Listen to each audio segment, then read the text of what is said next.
Assalamualaikum warahmatullahi wabarakatuh. Pada kesempatan kali ini, saya akan membahas mengenai optimalisasi bonus demografi Indonesia dalam konsep pengembangan wilayah. Tapi sebelumnya saya akan memperkenalkan diri saya terlebih dahulu. Perkenalkan, nama saya Riandani, NIM 0449258895. Saya dari jurusan Perencanaan Wilayah dan Kota, Fakultas Sains dan Teknologi. Bonus demografi merupakan salah satu perubahan dinamika demografi yang terjadi karena adanya perubahan struktur penduduk menurut umur. Fenomena transisi demografi ini terjadi karena berkurangnya angka kelahiran yang dibarengi oleh tingginya angka kematian alam jangka panjang. Pada saat terjadi penurunan angka kelahiran dalam jangka panjang, akan berdampak pada pengurangan jumlah penduduk berusia muda kurang dari 15 tahun. Akan tetapi di satu sisi jumlah penduduk usia produktif 15-64 tahun akan meningkat secara drastis sebagai akibat akan kelahiran yang tinggi di masa lalu. Di sisi lain, jumlah penduduk dengan umur di atas 64 tahun akan meningkat secara perlahan dan kemudian meningkat cepat akibat terjadinya peningkatan usia harapan hidup. Pada saat jumlah penduduk usia produktif jauh melebihi jumlah penduduk usia non-produktif kurang dari 15 tahun dan di atas 64 tahun, inilah yang disebut dengan kondisi bonus demografi.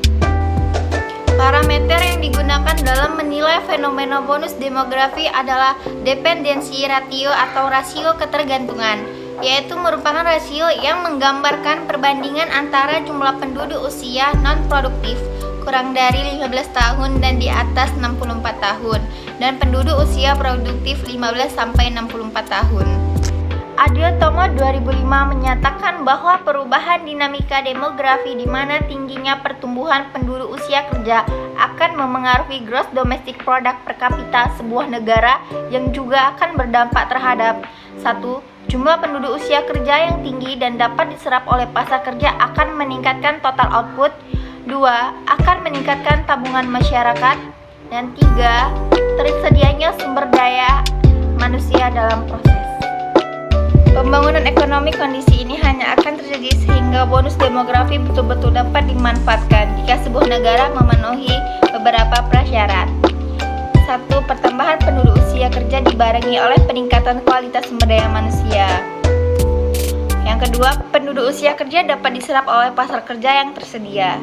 Dan yang ketiga, tersedianya lapangan kerja yang dapat menyerap tenaga kerja yang tersedia. Jika prasyarat di atas tidak dapat terpenuhi, yang akan terjadi adalah kebalikan dari bonus demografi, yaitu beban demografi, di mana banyaknya jumlah penduduk produktif yang tidak dapat terserap oleh pasar kerja akan menjadi beban ekonomi sebuah negara.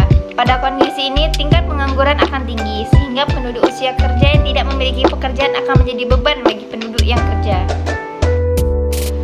Indonesia diperkirakan akan menghadapi era bonus demografi beberapa tahun ke depan, tepatnya pada tahun 2030 hingga 2040 mendatang.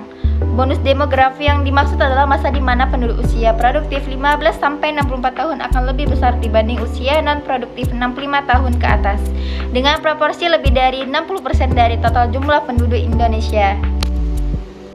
Bonus demografi menjadi kesempatan strategis bagi Indonesia untuk melakukan berbagai percepatan pembangunan dengan dukungan sumber daya manusia berusia produktif yang melimpah, apalagi tahun 2030 terdapat agenda besar pembangunan berkelanjutan, Sustainable Development Goals.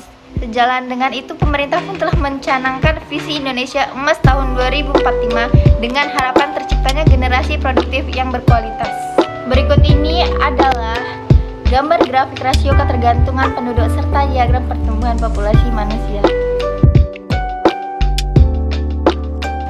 Sekian penjelasan dari saya. Wassalamualaikum warahmatullahi wabarakatuh. Terima kasih.